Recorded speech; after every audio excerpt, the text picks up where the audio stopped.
Continuing from where I left off, assimilation took place when my mother received support from her family, friends, and church.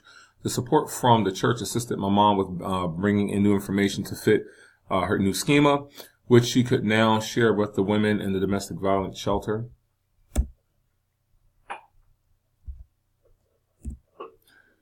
Rogers describes a limitation of Erikson's theory as placing an emphasis on stages of development, which can be limiting. There are so many individual differences in development. Trying to place people in a particular stage based on their age can be problematic. My mom felt a desire to give back to women who were victims of domestic violence well before she entered middle adulthood. She admitted she wanted to give back once her divorce was final.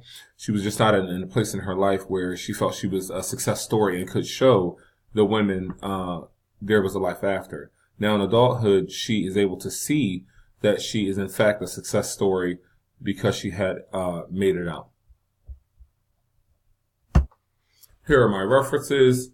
I want to thank you for participating in my presentation. I hope you enjoyed it. Have a great day.